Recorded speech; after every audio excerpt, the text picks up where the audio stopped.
नमस्कार मंडळी. आजपर्यंतच्या भागामध्ये आपण पाहिलं गीतेचा पहिला अध्याय, त्यातले 47 श्लोक आणि सारांश.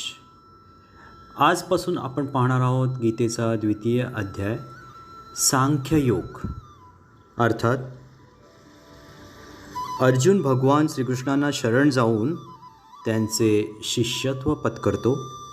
नश्वर भौतिक शरीर आणि नित्य आत्मा यांच्यातील मूलभूत अंतर स्पष्ट करून श्रीकृष्ण उपदेशाला प्रारंभ करतात. देहांतराची म्हणजेच पुनर्जन्म प्रक्रिया, परमेश्वराची अहेतुकी सेवा आणि साक्षात्कारी पुरुषाची लक्षणे यांच्याविषयी भगवान श्रीकृष्ण उपदेश करतात. मंडळी, या अध्यायामध्ये एकूण 72 श्लोक आहेत.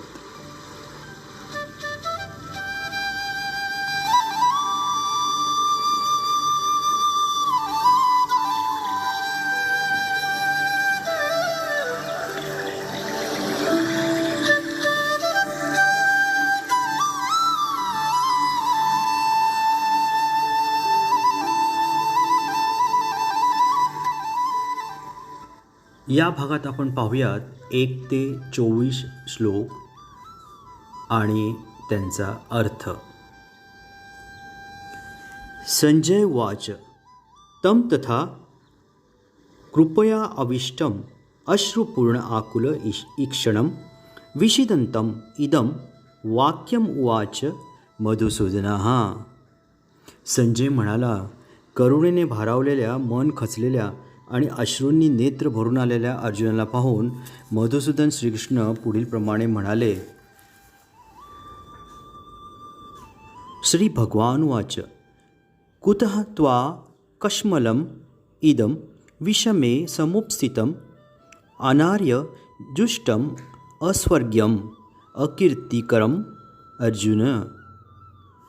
पुरुषोत्तम श्री भगवान म्हणाले, हे अर्जुना, तुझ्यामध्ये अशा अशुद्ध गोष्टी कशा आल्या? ज्या मनुष्याला जीवनाच्या मूल्यांचे ज्ञान आहे त्याला या मोहमयी गोष्टी मुळीच शोभत नाहीत. असा मोह मनुष्याला उच्चतर लोकांमध्ये नेण्यात नाही तर त्याच्या दुष्कृतीला कारणीभूत होतो. क्लैब्यम मास्म गमः पार्थ न एतत् त्वयि उपपद्यते क्षुद्रम हृदय दौर्बल्यम त्यक्त्वा उत्तिष्ठ परंतप. हे पार्थ, अशा हीन नपुसंकतेची कास धरू नकोस. असे करणे तुला शोभत नाही. अंतःकरणाचे असे क्षुद्र दुबळेपणा सोडून दे आणि हे परंतप उठ. परंतपचा अर्थ आहे शत्रूला त्रस्त करणारा. अर्जुन उवाच कथम भीष्ममहं संख्ये द्रोणं च मधुसूदन इषुभिः प्रतियोत्स्यामि पूजार्हा वरिसूदन. अर्जुन म्हणाला, हे अरिसूदन, हे मधुसूदन, मला पूजनीय असणाऱ्या भीष्म द्रोणांसारख्या व्यक्तींशी मी बाणांनी कसे काय युद्ध करू शकेन? गुरुं हन्त्वा हि महानुभावान् श्रेयो भोक्तुं भैक्ष्ममपि लोके हत्वार्थ कामांसु गुरुनी हैव भुंजीय भोगान रुधिर प्रदिग्धान.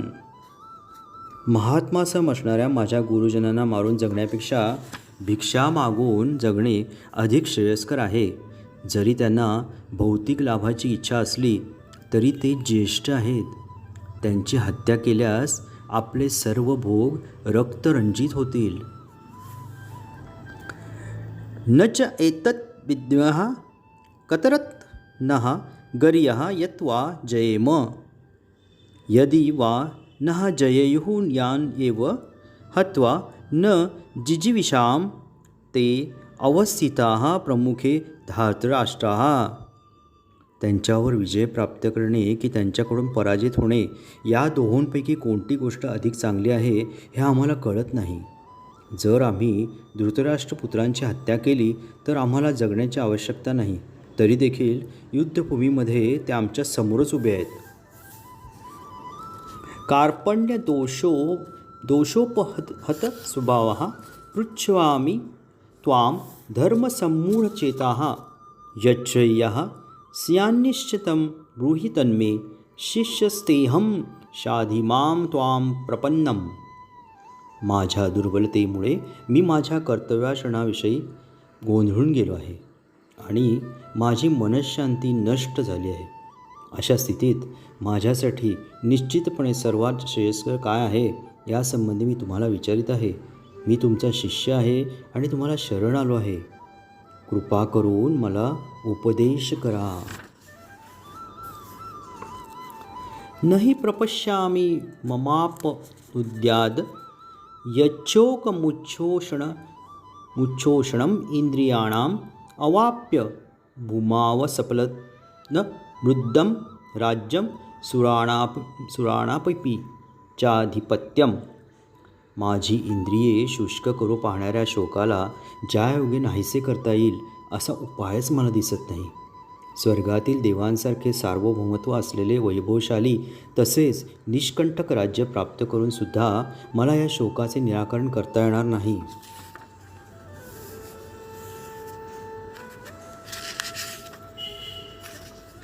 संजय उवाच. एवमुक्त्वा ऋषिकेशं गुडाकेशः परन्तपः न यस्य इति गोविंदमुक्त्वा तृष्णी बभूवः.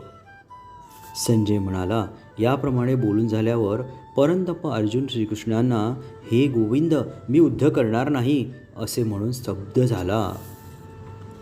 तमुवाच ऋषिकेशः बृहत्सन्निव भारत सेनयोरुभयोः मध्ये विषिदन्तम् इदं वचः. हे भरतवंशजा, त्यावेळी दोन्ही सैन्यांच्या मुदमद उभे राहून हास्य करणारे श्रीकृष्ण खिन्न झालेल्या अर्जुनाला याप्रमाणे म्हणाले. श्री भगवानुवाच. अशोच्यान अन्वशोचाः त्वं प्रज्ञावादांच भाषसे गत असून अगत असून च न अनुशोचन्ति पंडिताः. पुरुषोत्तम श्री भगवान म्हणाले, पंडिताप्रमाणे बोलताना तुझे शोक करण्यायोग्य नाही त्याविषयी शोक करत आहेस. ज्ञानीजन जीवितांविषयी तसेच मृतांविषयीही शोक करत नाहीत. न त्वेवाहं जातुनासं त्वं नेमे जनाधिपाः न चैव न भविष्यामः सर्वे वयमतः परम. ज्या काळी मी, तू आणि हे सर्व राजे अस्तित्वात नव्हते असा काळ कधीही नव्हता आणि भविष्यकाळात आपण अस्तित्वविहीन होणार असेही नाही. देहिनो अस्मिन् यथा देहे कौमारं यौवनं जरा तथा देहांतर प्राप्तिर्धीर तत्र न मुह्यति. ज्याप्रमाणे देहधारी आत्मा अविरतपणे या देहात बालपणापासून तारुण्यात आणि तारुण्यातून वार्धक्यात जात असतो, त्याप्रमाणे मृत्यूनंतर जीवात्मा दुसऱ्या देहामध्ये प्रवेश करतो. अशा स्थित्यंतरांमुळे धीर मनुष्य गोंधळून जात नाही.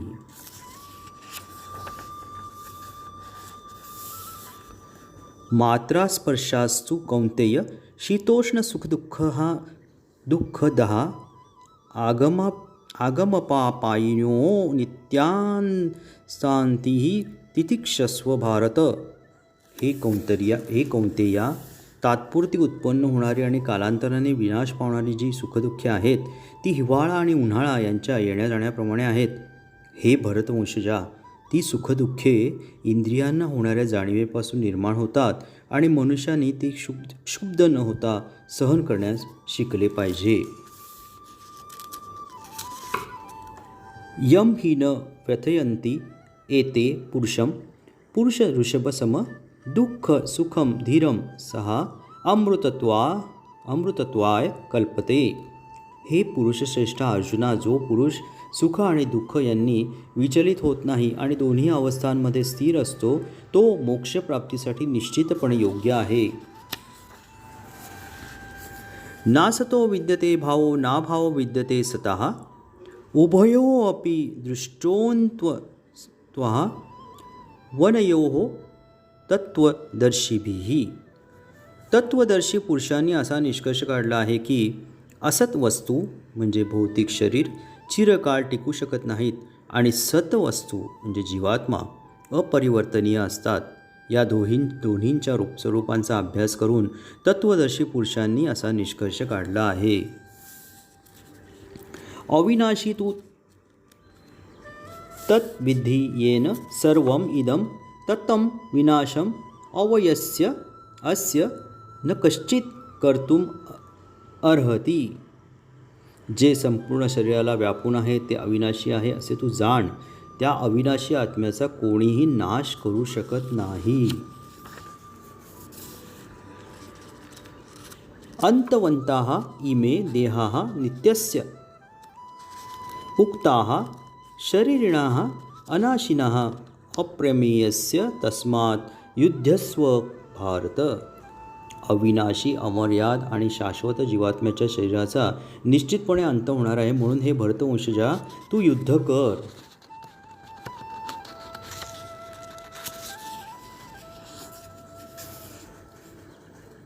यः एनं वेत्ति हन्तारं यः च एनं मन्यते हतम् उभौ तौ न विजानीतः न अयं हन्ति न हन्त्यन्ते.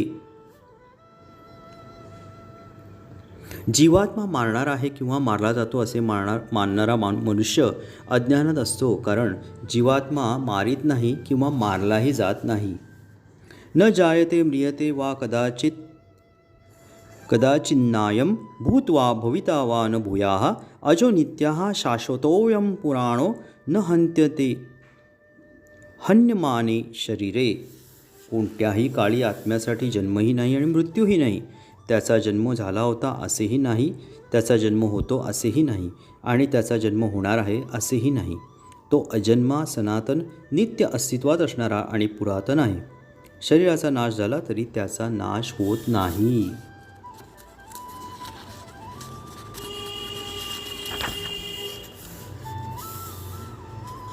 वेद अविनाशिनं नित्यं एनं अजम अव्ययं कथं सः पुरुषः पार्थ कम घातयति हन्ति कम.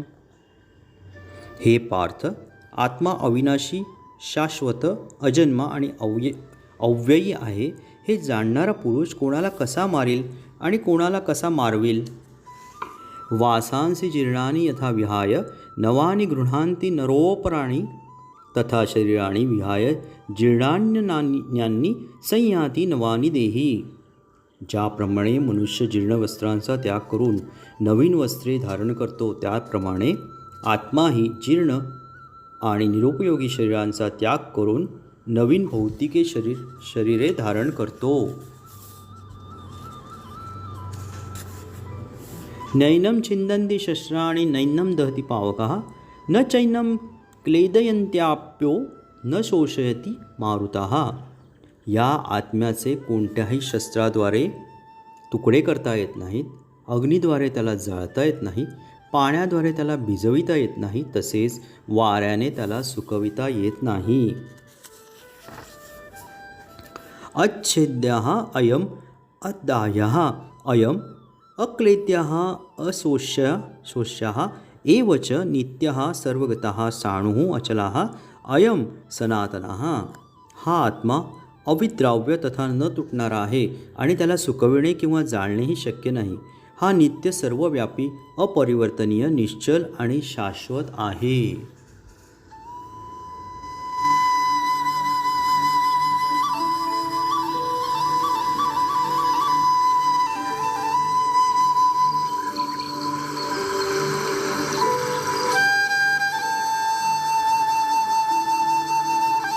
मंडळी, हा होता द्वितीय अध्याय सांख्ययोग. याचे पहिले 24 श्लोक आपण पाहिले. श्लोकांचे वाचन आणि अर्थ. ओम नमो भगवते वासुदेवाय.